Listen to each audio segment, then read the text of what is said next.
시간에는 요한복음을 가지고 하나님의 말씀을 증거하고 있습니다.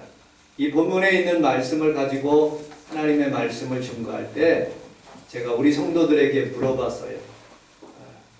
장로님, 무슨 과일이 제일 좋으십니까? 그랬더니 단감이 제일 좋대요.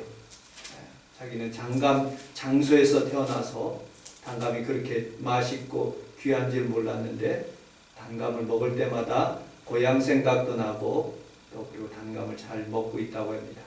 어느 권사님은 사과가 제일 과일 중에 맛있다는 그런 말을 들었습니다. 저는 포도라고 그랬습니다. 포도에 대한 얽힌 사연이 있습니다. 7월 말경이 제 생일인데 집도 가난하고 그리고 포도철이 아니기 때문에 포도가 늘 먹고 싶어서 우리 어머니한테 생일날 포도 좀 사주십시오 그랬는데 어머니가 막 우시더라고요.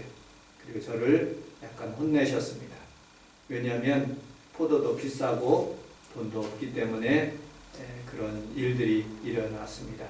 그래서 다시는 제 생일 때 아무것도 말하지 않고 주는 대로 감사히 먹은 기억이 지금도 있습니다.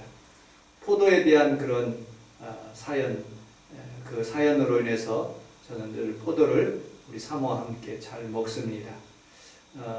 여기서 제가 장애가 없을 시에는 꼭 우리 사모와 같이 부로까지 데려다 주는 길에 포도 한 송이를 꼭 시쳐가지고 같이 나누어 먹으면서 구로까지 간 기억들도 있습니다.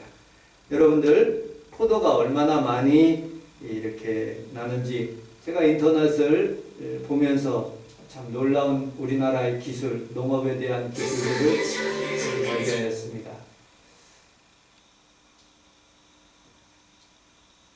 한번 잘 보십시오. 불씨되어서 더 놀랍고 화제가 되고 있습니다. 박연선 기자가 다녀왔습니다. 검정색의 농익은 포도가 주렁주렁 달렸습니다. 뻗어나온 포도나무 줄기의 길이는 무려 40m. 거대한 비닐하우스를 가득 채운 무성한 포도줄기를 따라가면 단 한 그루의 나무로 이어집니다. 14년 전 심은 이 포도나무 한 그루에만 4,500송이가 달렸습니다. 일반적인 포도나무보다 100배나 많은 송이가 맺힌 겁니다. 한 1m 떨어져서 그랬어요. 또 씹어버리면 더 멀리 물을 주고 해서 이 나무 갖고 있는 이런 능력을 뿌리가 나와서 너희들이 물을 먹으라. 내가 갖다 주지 않겠다. 너희들도 그렇게 교육을 시켜가지고 세계적으로도 유례가 없는 나무의 비결은 친환경 유기농법에 있습니다. 이 농가만의 특제 비료에는 두부 바지와 대나무, 참나무 톱밥이 들어갑니다. 천연 재료를 넣어 정성껏 만든 비료는 면역력을 강하게 만들었고 농약 한번 치지 않은 철저한 토양 관리로 포도나무에는 생기가 넘칩니다. 직접 만든 통풍장치로 24시간 쾌적한 환경까지 만들어주면서 유난히 더웠던 올여름도 거뜬히 넘겼습니다.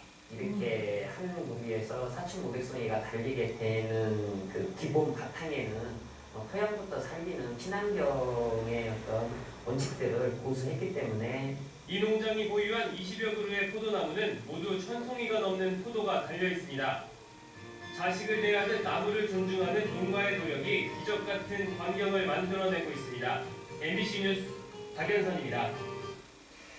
이 뉴스를 보면서 우리 교회도 포도송이가 주렁주렁 열매 맺고 아멘. 왜냐하면 우리 성원순복음교회는 예수님께서 친히 핏값으로 세우신 내가 포도나무요 너희들은 가지라고 말씀했으니까 여러분들 그 열매의 줄기들이 여러분 가정에서 풍성하게 맺히시기를 주님의 이름으로 축복합니다. 아멘.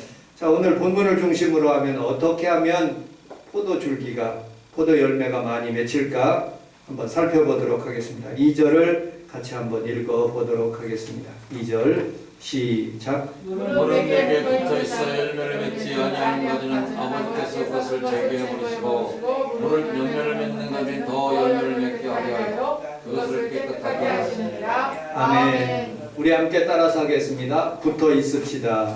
서 있습시다. 아버지는 농부요 예수님은 나무요 우리는 가지라고 말씀하고 있습니다. 열매를 맺기 위해서는 꼭 붙어 있어야 됩니다.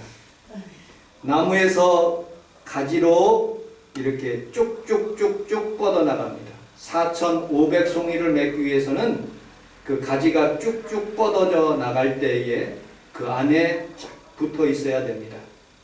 여러분들, 그런데 이 가지가, 여러분 병드는 가지가 있습니다. 그러면 병드는 가지는 잘라서 오늘 성경에서 보니까 불에 태워 버린다고 성경은 말씀하고 있지요. 나무에서 나오는 그 영양분으로 쭉쭉쭉쭉 그 가지로 이렇게 뻗어나가는 것입니다. 그 영양분을 맺기 위해서 우리는 지금 예배를 드리고 하나님 앞에 기도를 하고 그 영양분을 받는 시간인 것입니다. 여러분들 삶 가운데서도 늘 하나님 앞에서 여러분들의 영양들이 주님의 말씀을 통해서, 기도를 통해서, 예배 시간을 통해서 풍성하게 열매 맺는 귀한 성도들이 다 되시기를 주님의 이름으로 축복합니다. 아멘. 이 교회를 지을 때는 전기요금이 별로 나오지 않았습니다. 왜냐하면 그냥 가정집이었기 때문에 전기요금이 많이 나와야 3만 원에서 5만 원 정도 나왔습니다. 그런데 이 건물을 지을 때 한전에서 최소한도 10kg에서 15kg 이상은 증축해야 된다고, 증원해야 된다고 그렇게 말했어요. 왜냐하면 이 에어컨을 돌리고 그리고 여러 가지 전기 코드를 통해서 냉장고도 그리고 또 여러 가지 밥솥도 이렇게 하기 위해서는 에너지가 많이 필요하다는 것입니다. 그런데 여러분들, 우리가 살아가면서 그 전기, 그 귀한 전기를 잘 활용하기 위해서는 그 코드에 잘 콘센트가 꽂혀 있는 것처럼 우리는 우리 하나님의 말씀의 코드에 잘 꼽혀 있었을 때 나에게 그 힘이 다가오고 그의 능력이 다가오고 그리고 그것으로 말미암아 우리가 많은 일들을 할 수가 있는 것입니다. 여러분들 삶 속에서 오늘 하나님의 능력이 하나님의 말씀을 통해서 지금 들어가고 치료가 들어가고 은혜가 들어가시기를 주님의 이름으로 축복합니다. 아멘. 두 번째, 오늘 4절을 같이 한번 읽어보도록 하겠습니다. 4절 시작. 내 안에 거하라. 나도 너희 안에 거하리라. 가지가 포도나무에 붙어 있지 아니하면 스스로 열매를 맺을 수 없음 같이 너희도 내 안에 있지 아니면 그러하리라. 아멘. 첫 번째는 붙어 있으라고 말씀했고 두 번째는 거하라 라고 말씀하고 있습니다. 요한복음을 전체적으로 15장을 읽어보면 거하라는 단어가 상당히 많이 나옵니다. 무려 9번이나 나옵니다. 9번. 여러분들 반복 또 반복, 아주 많이 반복한 그런 내용이 거하라는 뜻입니다. 한자로 여러분 거자를 이렇게 씁니다. 이 말은 집에 있다라는 그런 표현으로 사용하고 있습니다. 집에 머물고 있다라는 그런 말이지요. 식구라는 그런 개념이지요. 한 집안에. 여러분 아무나 성원순복음께 들어오지 못합니다. 하나님의 식구가 들어와서 하나님 앞에 거하면 열매를 많이 맺을 수 있다고 말씀하고 있습니다. 에덴 동산에 주님과 함께 거했을 때는 그들이 풍요가 있었습니다. 그러나 그 안에 거하지 못하고 하나님의 말씀을 배반하여 밖에 거할 때 그들에게는 어려움이 따라오기 시작했던 모습을 보지요. 여러분들 노아 방주에 120년 동안 노아가 열심으로 그 방주를 짓기 시작했습니다. 수많은 사람들에게 그렇게 얘기했어요. 하나님께서 심판하신다. 이 안에 들어와라, 거하라. 그렇게 얘기를 했지요. 그들은 심판받을 그 날까지 성경을 보면 먹고 마시고 장가가고 시집갔다고 성경은 말하고 있습니다. 여러분들 40주야를 물로 심판하실 때 그들이 그 안에 거하고 싶어서 문을 두드렸지만 들어갈 수가 없었습니다. 왜냐? 문이 닫혔기 때문에 그렇습니다. 여러분들 우리는 우리 하나님 집에 거하는 것이 하나님의 축복이고 열매를 맺고 있는 순간인 것을 여러분들 믿으시기를 주님의 이름으로 축복합니다. 아멘. 주보 내용에 한번 살펴보도록 하겠습니다. 요한 1서 2장 27절 같이 한번 2장 27절로 28절까지 같이 한번 읽어보도록 하겠습니다.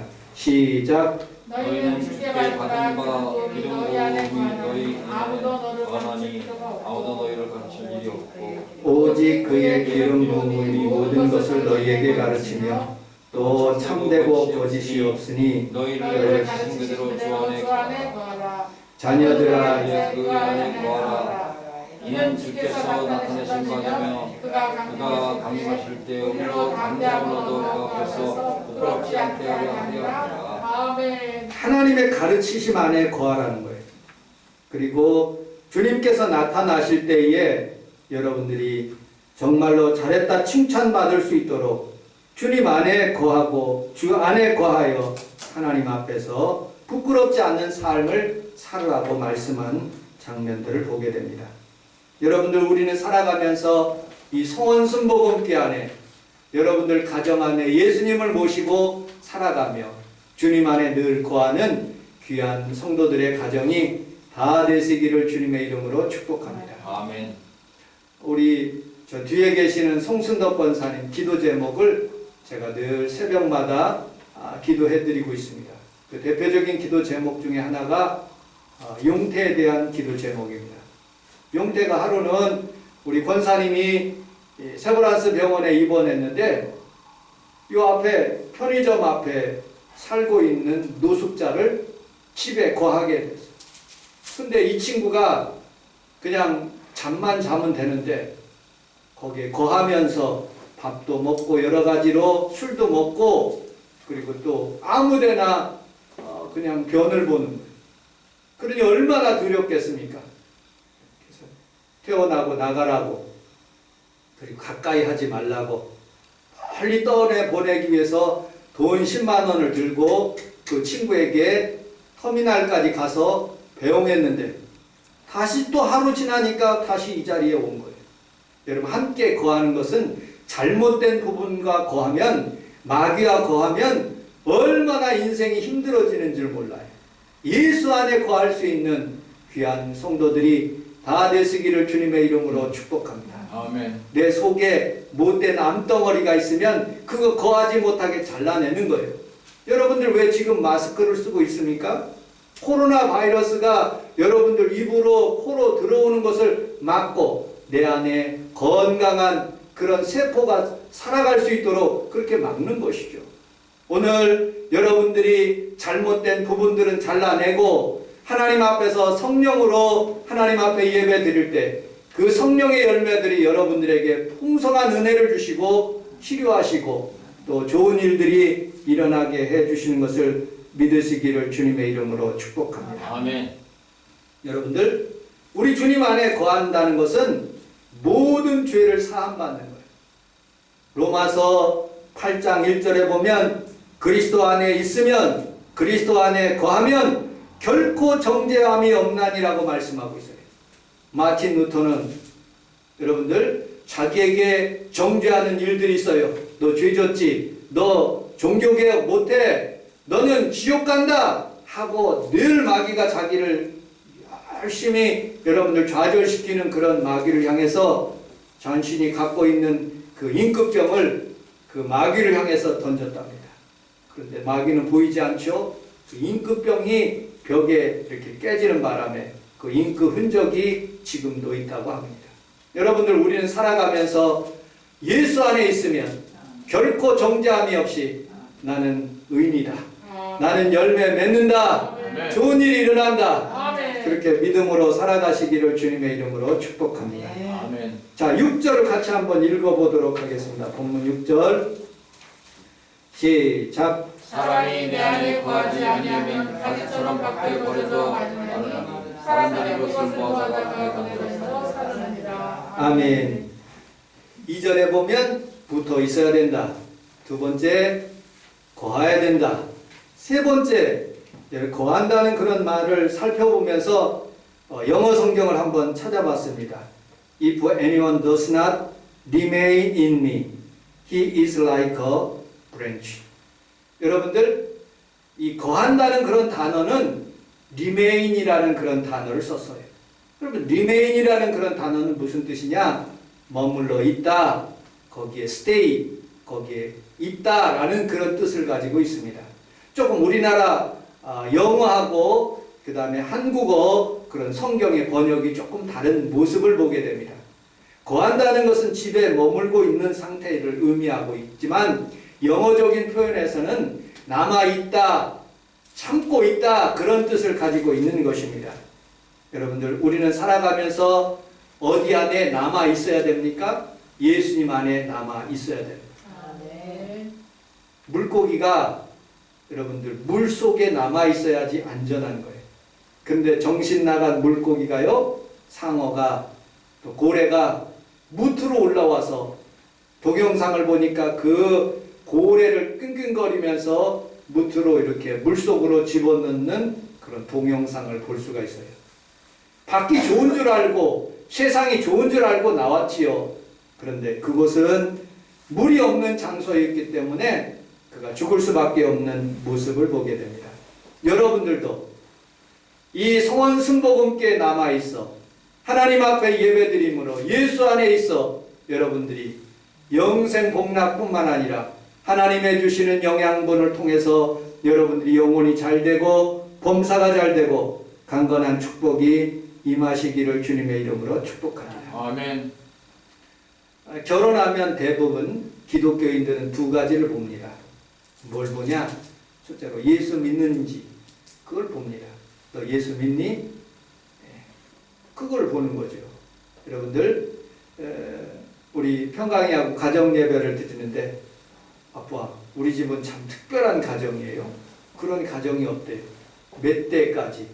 여러분들, 대개 1대 가서 예수를 포기하는 사람도 있고 2대 가서 포기하는 사람들도 있지만 우리는 3, 4, 5대까지, 우리 평강이까지 5대까지 예수 믿는 가정으로 태어났다는 게 참 특별한 가정이라고 그렇게 간증하고 자기 친구들도 그런 친구가 없다고 말하는 부분들을 보게 됩니다. 여러분들, 나 한 세대만 예수 믿는 것도 큰 축복인데 계속 남아있고 그 자손 만대로 예수 안에서 남아있는다는 것은 얼마나 큰 축복인 줄 몰라요. 여러분들 삶 속에서도 늘 하나님의 그런 축복이 임하시기를 주님의 이름으로 축복합니다. 아멘. 두 번째 볼 수 있는 것은요, 부부기나 싸울 수가 있어요. 그런데 이혼했는지 안 했는지 그것도 봐야 되는 것이죠. 왜냐하면 그 자손들이 이혼할 수 있기 때문에 그렇죠. 우리는 살아가면서 이렇게 남아있고 스테이하고 리메인 할 수 있는 그런 하나님 앞에서 그런 마음을 갖는 귀한 성도들이 다 되시기를 주님의 이름으로 축복합니다. 아멘. 지금부터 120년 전에 어니스트 세클턴이라는 그런 위대한 탐험가가 노르웨이 3,000톤, 300톤가량의 큰 목선을 만들어서 남극을 탐험하기 시작했습니다. 그 배 이름이 뭐냐? 그러면 엔듀어호라는 것입니다. 왜 그렇게 이름을 붙였느냐? 끝까지 남아있어서 남극까지 탐험하다라고 그렇게 이름을 붙였다고 합니다. 그런데 150km 지점에서 얼음이 얼어버렸고 배가 움직일 수 없는 그런 상태에 되었답니다. 그런데 690 며칠 동안 끝까지 남아있어서 그 배가 비록 깨지고 파손됐지만 다른 배들이 와가지고 그 일원 27명을 다 구원하고 그리고 또 안전하게 다시 집으로 돌아갈 수 있도록 그렇게 했다고 합니다. 여러분, 오래오래 남아있다는 것은 굉장히 힘들고 어려운 일이지만 그러나 예수 생명나무 안에 끝까지 남아있는 귀한 성도들이 다 되시기를 주님의 이름으로 축복합니다. 아멘. 자, 마지막 7절을 같이 한번 읽어보도록 하겠습니다. 7절 시작. 너희가 내 안에 거하고 내 말이 너희 안에 거하면 무엇이든지 원하는 대로 구하라. 그리하면 이루리라. 아멘. 우리 함께 따라서 하겠습니다. 주님 말씀 안에 거합시다. 주님 말씀 안에 거합시다. 조금 추상적인 그런 말이죠. 말씀 안에 어떻게 거합니까? 그러나 성경은 이 비유적이고 은유적인 이런 표현을 통해서 우리에게 깨달음을 주는 모습을 보게 됩니다. 잠언서 30장에 보면 여러분들 여러 가지 동물, 약하고 약한 그런 동물에 대한 비유를 합니다. 그 중에 개미에 대한 비유를 하는 거죠. 사람이 개미처럼 그렇게 살으라는 그런 사람을 비천하게 떨어뜨린다는 그런 의미가 아니는 거예요. 개미에 뭘 배우느냐? 여러분들 여름날에 준비하는 것들, 우리 하나님 앞에서 우리가 살아가면서 준비하는 것들을 배우라는 것이죠. 이단에 그렇게 열심히 있는 전도를 우리가 배운다는 거예요. 이단을 배우는 것이 아니라 이단에 열심히 있는 그런 모습들. 여러분들 조폭에서 뭘 배웁니까? 의리와 충성을 배우는 거죠. 그게 배울 게 아무것도 없어요, 조폭 시절. 그런데 그 하나 배울 수 있는 것이 뭐냐? 충성하고 의리 지키는 것이죠. 여러분들 무당에게 뭘 배웁니까? 아무것도 배울 수 없지만 그들은 신령과 진정으로 그의 귀신들을 향해서 드려지는 정성스러운 그 몸짓, 그 정성을 배우는 것이죠. 여러분들 개미에게서 배운다는 것은 우리가 살아가면서 하나님 앞에서 우리가 준비하며 살아가고 말세 지말에 살아갈 수 있는 사람들이 우리에게 준비하는 그런 모습을 배우는 거죠. 여러분들 돈에 대해서 무엇을 배웁니까?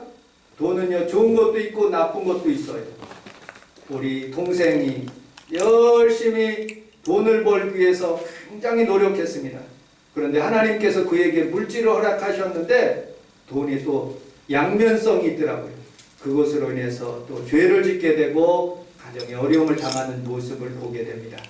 여러분들 돈은 유용성과 여러분들 돈의 풍요로움이 있습니다. 이 두 가지를 다 하나님께서 우리에게 주시면 얼마나 좋겠습니까? 그런데 여러분들 그 모든 것들이 다 두 가지가 유용성, 여러분들 다른 사람을 도와주고 헌신해주고 사랑할 수 있는 그 유용성, 그리고 나에게도 풍요로움이 있다면 얼마나 두 가지를 받으면 좋겠습니까?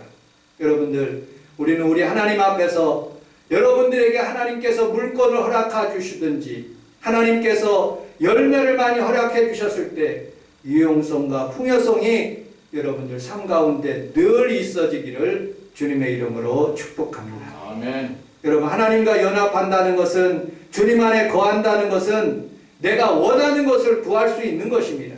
성경에서 보면 너희가 내 안에 거하고 내 말이 너희 안에 거하면 무엇이든지 여러분들이 질병 있는 것 무엇이든지 구해보십시오. 여러분들이 물질이 필요하면 물질도 구해보십시오. 여러분들이 건강 필요하면 건강, 자식 필요하면 자식에 대한 필요의 요소들을 하나님 앞에 구하는 것입니다. 무엇이든지 구하면 우리 하나님께서 그대로 이루리라고 말씀하고, 여러분 오늘 이 아침에 하나님 앞에서 구하고 간구한 것들 주님 안에 거하여서 풍성한 열매를 맺는 귀한 성도들이 다 되시기를 주님의 이름으로 축복합니다. 아멘. 주님 말씀 안에 어떻게 거합니까? 말씀을 읽는다는 뜻입니다. 말씀을 따라서 산다는 것입니다. 시편 119편 105절에 보면 주의 말씀은 내 발의 등이요 내 길의 빛이니라고 말씀하고 있습니다. 저는 우리 필리핀 선교사님과 함께 필리핀 사역을 할 때 돈을 주기 위해서 굉장히 노력했어요. 그걸 전달하기 위해서.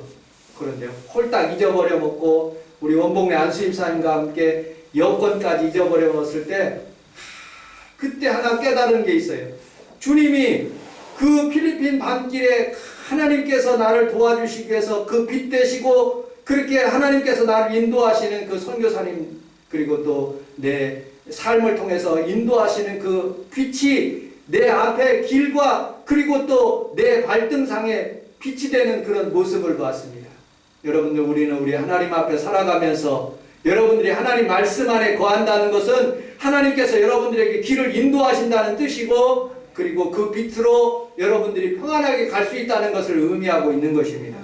오늘 여러분들이 우리 하나님 앞에서 풍성한 열매들이 넘쳐나기를 주님의 이름으로 축복합니다. 아멘. 여러분들 돈의 유용성과 또 풍요성이 있는 것처럼 열매도 유용성과 풍요성이 있는 것입니다. 무엇이냐? 여러분들 성령의 열매를 많이 맺는 것이에요. 여러분 사랑과 희락과 화평과 오래 참음과 자비와 양성과 충성과 온유와 절제 이런 것들이 풍성하게 맺게 해진다는 것입니다. 이뿐만 아니라 여러분 열매는 무엇입니까? 우리에게 단 것을 주고 영향을 주고 힘을 주고 기쁨을 주는 그런 여러분들 풍요성이 있는 것이죠. 우리 하나님께서 어떤 것은 주고 어떤 것은 아니 주시는 것이 아니라 여기 오신 귀한 성도들이 하나님 앞에서 성령의 열매뿐만 아니라 여러분들이 간구하고 있는 모든 것들을 다 하나님께서 들어주시고 축복으로 인도해 주실 줄로 믿습니다. 아멘. 기도하겠습니다.